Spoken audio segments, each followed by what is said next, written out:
C'est parti? Ok.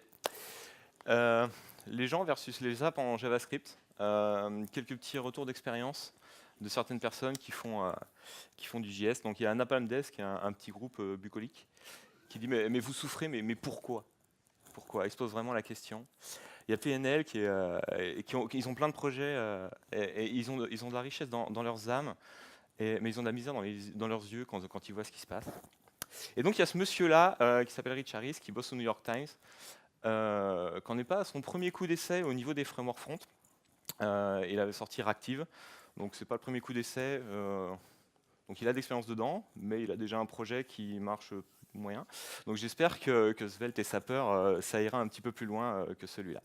C'est aussi lui qui est à la base d'un projet qui s'appelle Rollup, parce que personne n'a vraiment envie de faire du Webpack. Donc Rollup, ça simplifie un petit peu les choses. Et il explique un petit peu son parcours et comment il est venu à Svelte et Sapper, donner un podcast. Donc vous pourrez retrouver le lien que je donnerai à la fin de cette interview qui est très intéressante à écouter. On est à un moment un petit peu compliqué pour Svelte. Donc la V2, elle existe et puis elle fonctionne bien. La V3, elle est en bêta. Donc il y a pas mal de choses qui changent. Et comment on démarre une application? Il utilise des templates. Alors, je sais pas, plus pas d'internet, super. Donc il utilise des templates. Donc il y a une petite commande à lancer, ça récupère le repos, on lance, on a une application démo. Donc c'est pas ce que je vais démarrer après. Et on peut aussi démarrer un composant tout seul.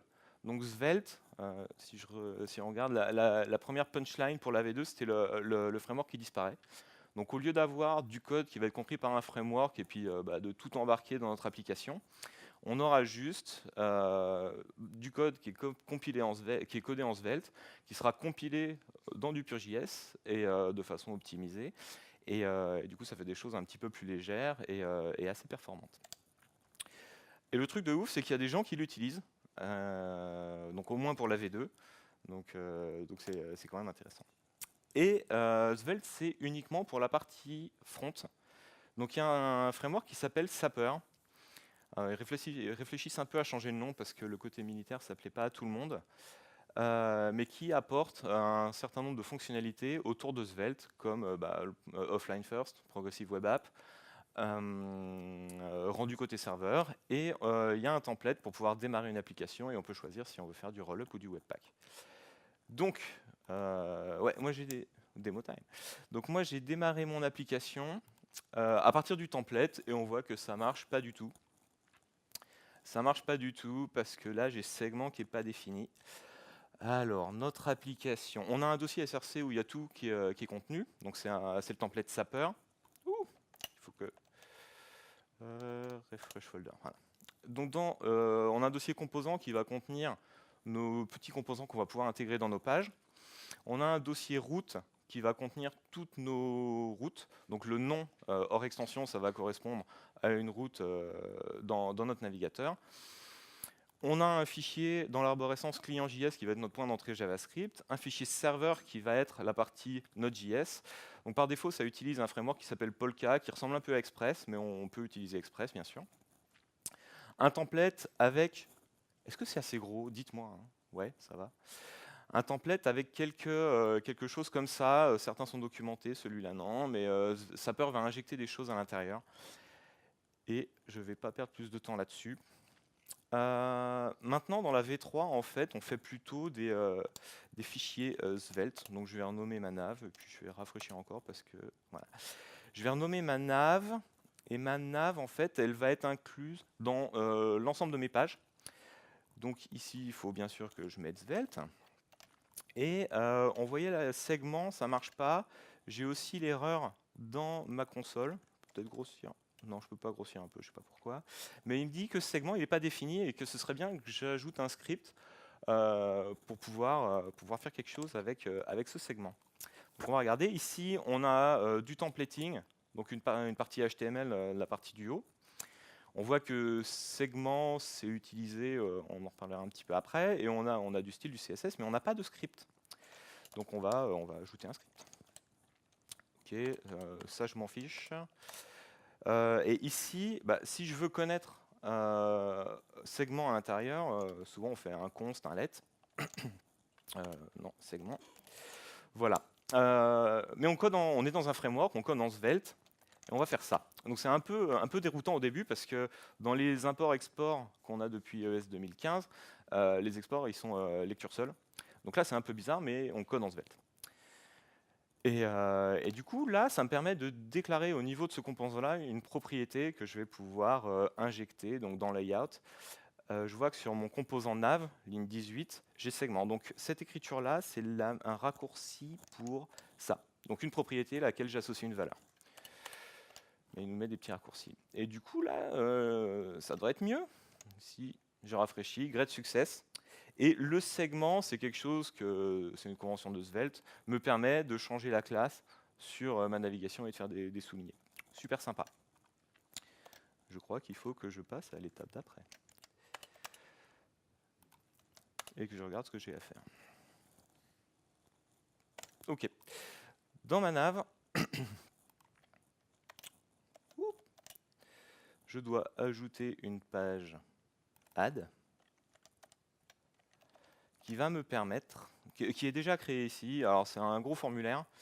C'est un gros formulaire que je vais vous montrer tout de suite. Des fois ça marche pas, parce qu'il faut que je relance un peu. C'est l'effet des mots, mais on va dire que c'est à cause de lui parce qu'il est en alpha. Svelte, il est en alpha pour la V3, donc on code dans le futur. Voilà, donc j'ai ma page pour ajouter une valeur. L'idée de l'application, en fait, c'est une application pour gérer mon budget quand je vais en vacances. Pour savoir, est-ce que c'est madame qui dépense trop de sous, ou moi, ou nous deux. En général, c'est moi. Tu savais. Hein. Ok. Donc là, j'ai mon formulaire. Je suis très très content. Mais en gros, je vais vouloir binder les éléments de mon formulaire à un modèle. Donc c'est mon item qui est ici, que j'ai déjà créé pour vous. Et comment je fais pour connecter les deux? Donc on a une action qui est bind. On va dire que c'est une valeur. Donc c'est la convention pour les inputs de type texte. Et item.what. Pour tout ce qui est groupe d'éléments, on a un bind group. Ok. Voilà. Et il faut que je le mette évidemment sur l'ensemble de mes éléments. Donc, je ne les fais pas tous parce que ce n'est pas très important. Si je reviens ici, on voit que ça a bien mis à jour le manger, qui était un élément de mon modèle, et ça a bien coché les deux qui étaient un élément de mon modèle. Donc, j'ai aussi envie que quand je vais vouloir soumettre mon form, de le poster. Donc, on va faire un onSubmit. Donc, c'est un peu comme le bind, on a un type d'action. Donc là, c'est un on, 2 points, et submit égale, j'ai une fonction handleSubmit qui fait un log. Donc, si je fais ça, en JS, il y a des événements, tout ça, il faut que je lui dise d'empêcher le fonctionnement par défaut, parce que sinon ça va recharger la page et faire des trucs bizarres. Donc je peux piper avec ce petit helper prevent default qui va faire des choses magiques pour moi. Ok, donc là, si j'affiche ma console quelque part et que je fais OK, j'obtiens bien mon objet qui a été logué. Un truc aussi, c'est que moi j'ai envie que mon bouton il soit seulement valide quand tout est rempli, parce qu'on dépense forcément quelque chose avec une certaine valeur. Donc je pourrais faire un let isValid, mais là le souci c'est que le isValid va dépendre de la valeur initiale de mon item, et c'est pas ce que je veux. Moi j'ai envie que ce soit un peu réactif, donc on fait quelque chose comme ça. En Svelte, le $, c'est pour dire que c'est quelque chose qui va être réactif. Donc là j'ai mon isValid qui va dépendre de mon item, et sur mon bouton tout en bas, je peux donc dire que tu seras disabled quand c'est pas valide. Parfait. Et donc là, si j'enlève mon manger, mon bouton est désactivé. Super sympa. Je regarde ce que j'ai à faire. Tac. Là, j'ai joué un peu avec l'API pour pouvoir faire des trucs. Et souvent, en Express, il y a un module qui s'appelle Body Parser qui est assez connu parce qu'on n'a jamais vraiment envie de parser le contenu de la requête à la main. Et ça, c'est très pratique. Donc bodyparser.json. Et j'ai un fichier data.json.js qui est arrivé. Donc les fichiers Svelte dans les routes, ce seront les routes fontes. Les fichiers JS, ce seront des routes Node. Donc le sapper.middleware qui est ici, c'est lui qui va tout injecter dans notre framework HTTP.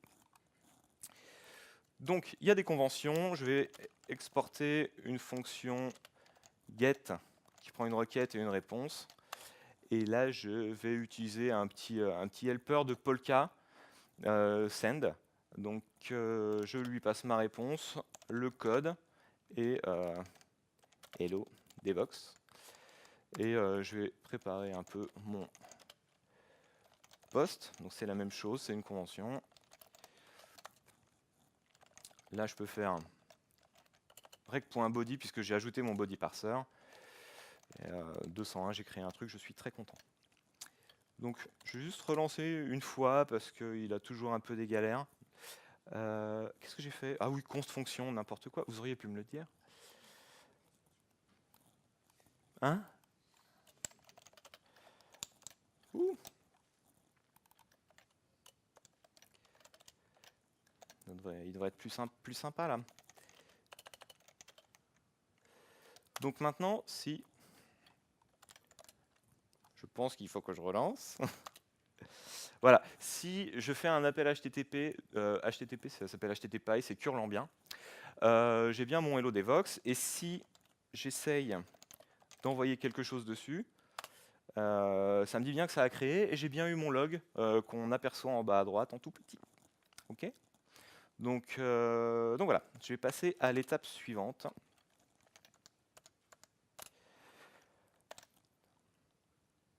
J'ai ajouté,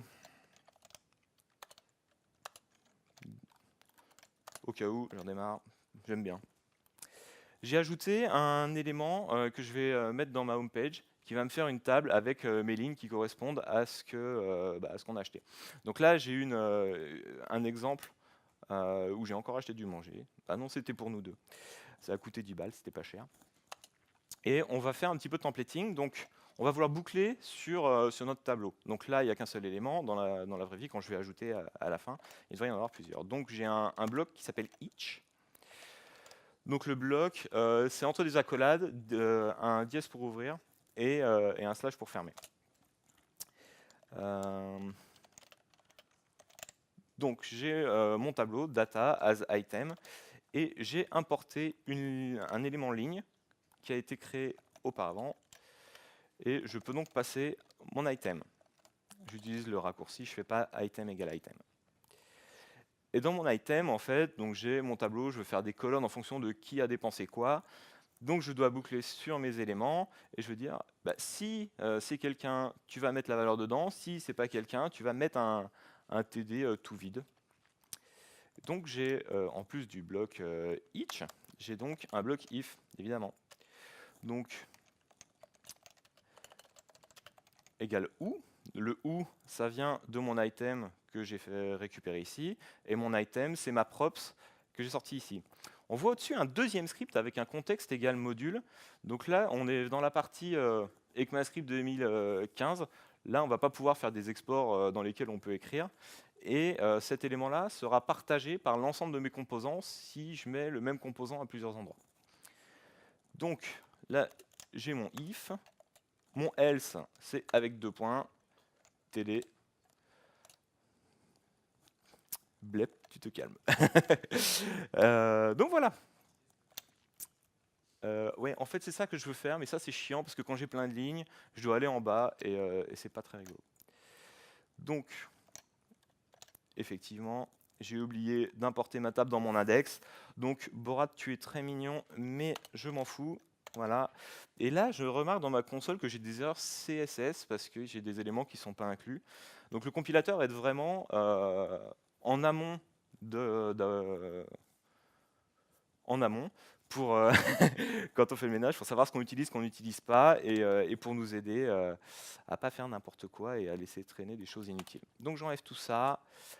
Il faut que j'importe ma table.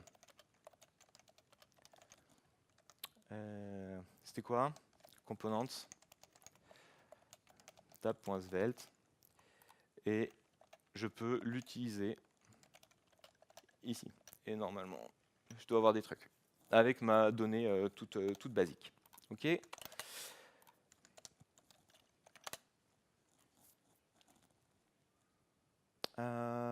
Ah ouais, on va commencer l'API là, ça va être marrant. On va commencer l'API. Donc j'ai ajouté une petite fonction getData qui va aller récupérer /data.json, qui est la route que j'ai créée juste avant, que j'ai complété un petit peu, qui maintenant on va lire dans un fichier, écrire dans un fichier, etc. Donc on a un bloc de templating qui est intéressant, qui s'appelle await. Donc là, je peux passer quelque chose qui va me retourner une promesse. Je peux faire un zen. Quand je récupère ma data, je peux la passer à ma table. Ok. Et dans les promesses, on a aussi des erreurs. Je ferme mon bloc. Le fail, error.message. Et avant le zen, c'est que je suis en train d'attendre quelque chose. Je load. Et là, je suis très content, normalement. Ça marche pas du tout. Parce que dans table, je n'ai plus besoin d'avoir mon objet de base. Et je regarde. Normalement, ça doit marcher. C'est parce que je n'ai pas relancé, on va dire que c'est de la faute à sa peur. Voilà. Donc on a aperçu un loading. Et on a un tableau vide parce que moi, dans mon JSON, j'ai rien du tout. Et si, dans mon API, ici, j'essaie d'appeler JSON2 qui n'existe pas, le fail avec une erreur de parsing. Je vais pas gérer les erreurs plus que ça. Et il y a un truc assez rigolo, c'est que le fetch, il est fait dans index.svelte, donc c'est une route front. Et là, on voit que dans ma console, qui correspond à mon serveur, j'ai une erreur de fetch parce que j'ai le rendu serveur. Donc il faut que dans mon serveur.js, je lui dise, voilà un fetch et débrouille-toi. Donc l'erreur est différente parce qu'il ne connaît pas JSON2. Donc si je retourne dans mon index et que j'enlève, j'ai bien mon tableau vide qui est le résultat qui vient du rendu serveur. Ok. Le temps file, mais c'est incroyable. Ok. Dans toutes nos applications framework et tout, souvent on se pose un peu la question de comment gérer la donnée avec des redux, des machins comme ça. Donc on a aussi des stores dans Svelte. Et il y en a différents types. Il y a le Writable Store, et dans lequel on peut écrire et lire évidemment. On peut avoir aussi des stores en lecture seule, ce qui peut être intéressant en fonction des parties de l'application où vous êtes. Donc là, c'est mon application de budget, incroyable. J'ai l'ensemble de mes pièces avec le nombre de pièces, des valeurs de mes pièces avec le nombre de pièces. Et j'ai envie aussi d'avoir un store qui va dépendre de ces pièces-là pour me donner le total de ce que j'ai dans mon porte-monnaie. Donc je vais faire un store qui s'appelle total, qui va dériver de coins. Ok. Et ça va me donner une valeur. Donc c'est un peu la convention. On met $1 pour dire que c'est réactif, mais même si je ne suis pas sûr qu'il y en ait besoin là. Et donc, maintenant, dans mon index, où est-ce que j'ai des to-do? Non, dans calc. Calc, où es-tu? Ah, c'est une nouvelle route. Donc j'ai importé mes éléments de mon store. Et je vais récupérer les clés, donc ça va être les valeurs de mes pièces. Parce que je vais m'en servir pour construire un formulaire qui va me permettre de remplir tout ça. Donc j'ai envie de faire ça. Mais en fait, le store, c'est quelque chose de réactif. Donc quand on récupère coins, on aura une méthode subscribe dessus, à laquelle on peut passer une lambda avec la valeur réelle de l'objet qui est inclus dans mon store. Il nous propose un raccourci avec un $. Donc on l'a déjà vu avant, tout ce qui est $, c'est ce qui est réactif. Et on peut juste utiliser ça. Donc ça fait un petit peu bizarre. Mais je vous rappelle, on code en Svelte. Et ici, pareil, tous mes inputs, ils vont être bindés sur mon store. Donc là aussi, je mets un $coins avec la clé qui vient de mon each each on a déjà vu avant. Okay, on peut passer un index. On peut passer aussi un truc entre parenthèses pour pouvoir faire des boucles avec une clé. Il y a ça aussi dans React ou Vue pour que si jamais on a des éléments qui se déplacent, qu'ils ne se perdent pas. Moi, j'en ai pas besoin, mais ça peut être intéressant. Et pour le total, bah, c'est comme l'autre. On veut que ce soit réactif, donc on met un dollar devant. Qu'est-ce qui se passe ici? Si j'ajoute du manger, maintenant mon API elle me l'ajoute. La partie totale, on verra plus tard. J'ai ajouté une route entre deux commits, donc je ne sais pas pourquoi il n'est pas content avec ça. Voilà, donc j'ai mon formulaire qui est absolument magnifique. Et si j'ajoute différentes pièces, on voit que alors les champs déjà respectent ce que je leur donne, et le total aussi se met à jour automatiquement. Okay.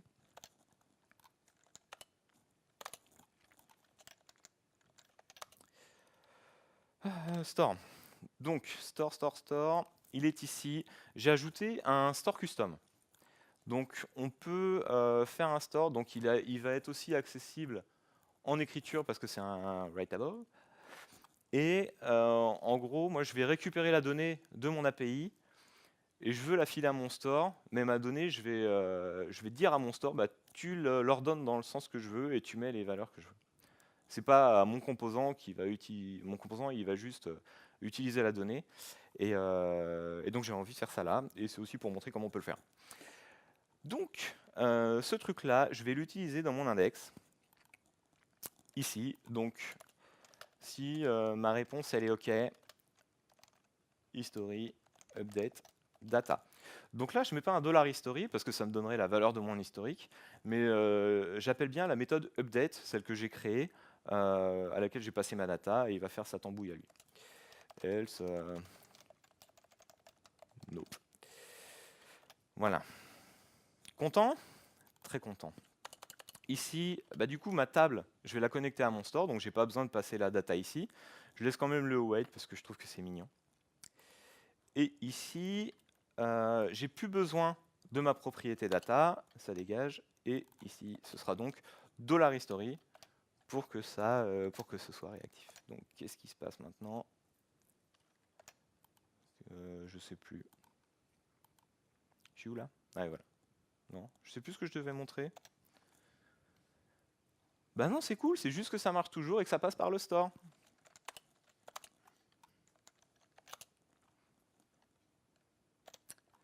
On retourne dans nos stores et on a ajouté un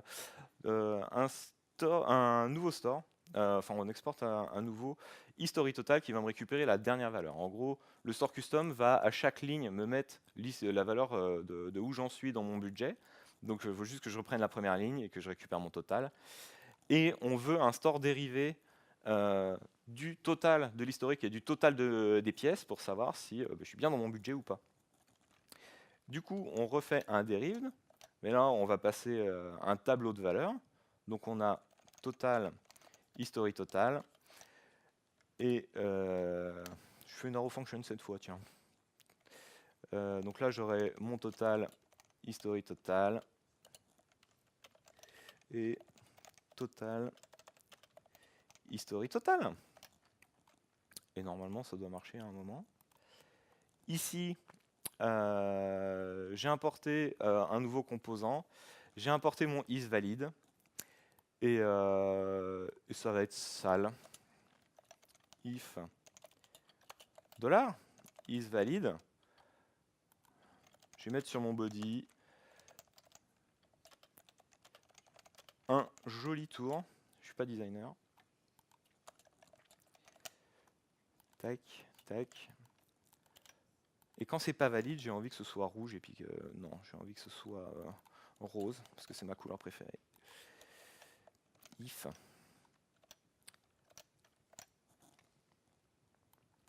Donc, je rajoute du manger. Et pour moi, qui mange beaucoup, ça va coûter 20 balles. Tac. J'ai bien mes deux lignes. Et pourquoi j'ai pas mon total? Je ne sais pas. Je ne sais pas. Qu'est-ce qui se passe?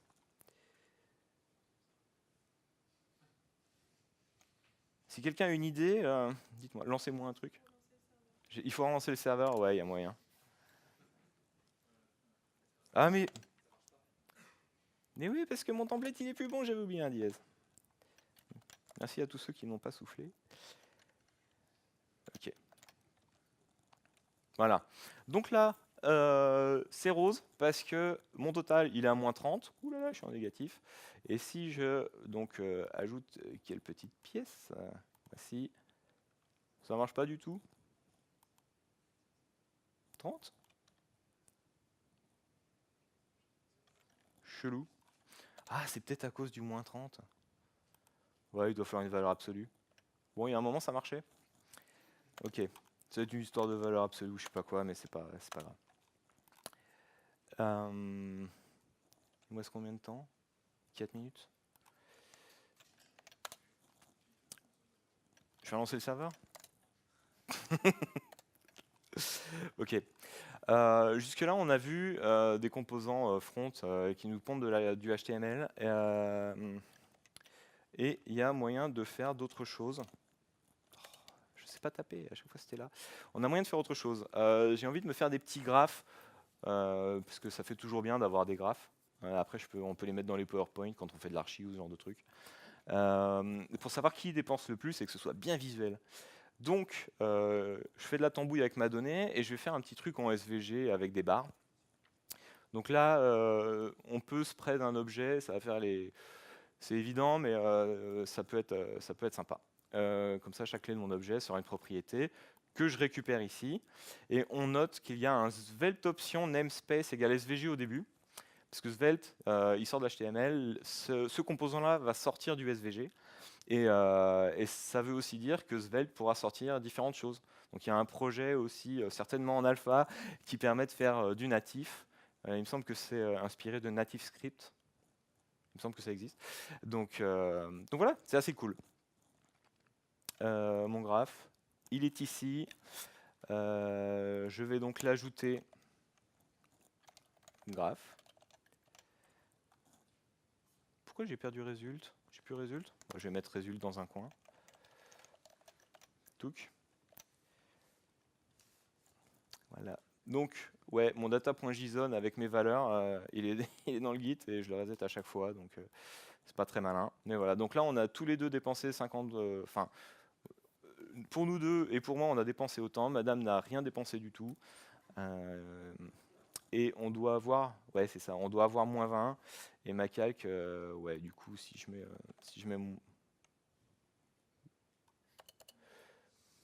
-1, non je peux pas mettre -1, -1. Ah du coup là c'est vert. Voilà. Donc si vous voulez faire une pull request, ok. Qu'est-ce que je voulais vous montrer d'autre? Je voulais rien vous montrer d'autre, je crois, parce que là j'ai plus de to-do, j'ai sauté une étape, mais ça disait juste passe à la dernière étape. Donc voilà, rapidement, quelques composants. On a une petite application avec différentes pages. On a du rendu serveur qui marche plutôt bien. Juste pour la rigolade, je vais couper mon serveur, je vais rafraîchir ma page, c'est toujours là. Mon API ne fonctionnera pas, puisque ça c'est pas géré et c'est toujours un peu chiant. Mais j'ai coupé mon truc et si on regarde dans le network, ça vient du service worker et il fait ça automatiquement pour nous. Donc c'est quelque chose qui est vraiment super pratique. Ouais, cool, les slides. Ce qu'on en dit, il y a Hubert Sablonnière qui est passé aujourd'hui qui dit j'ai pas vraiment le temps mais je crois que je vais refaire une partie de mon outil de slide et je tenterai bien Svelte. Donc il faut y croire. Il y a des gens qui sont chez un client que j'ai mis en tout petit parce qu'on n'était pas sûr qu'on avait le droit de le citer, qui disent que c'est hyper facile à utiliser, à intégrer dans une code base, que ça aide vachement l'ensemble des gens, même s'ils viennent du monde de l'intégration, parce que même si on code en Svelte, on retrouve quand même les technos qu'on a, un peu comme dans les fichiers point vue, on code en HTML, JS et CSS. C'est quelque chose qu'on a moins dans React quand même, par exemple. C'est cool, ouais, c'est intéressant qu'on n'embarque pas tout un framework pour des questions de taille, de perf, et ça permet aussi de l'intégrer facilement dans un projet existant. L'expérience, elle est assez agréable. Alors moi, j'avais un projet en V2 et j'ai trouvé ça assez rigolo. La V3, là, il y a des choses qui m'ont choqué. Le export let dans lequel on peut écrire, ça m'a choqué un peu, mais on s'y fait. Et Sapper, c'est vraiment cool. C'est vraiment simple à utiliser. Dans la V2, il n'y avait rien. La V3, ça bouge pas mal. Genre pour les stores dérivés, avant c'était Derive, maintenant c'est Derived. Sapper, il est encore en alpha et sans doc. J'ai plus de temps, mais j'ai presque fini. Il y a peu de devs et peu de clients, mais pour l'instant, donc il y a des gens qui y croient, une petite communauté, donc c'est sympa. Il y a des liens et tout. Moi, je m'appelle Siegfried, je travaille chez Sonar Source depuis mardi prochain. On a un stand, venez nous voir et gros bisous.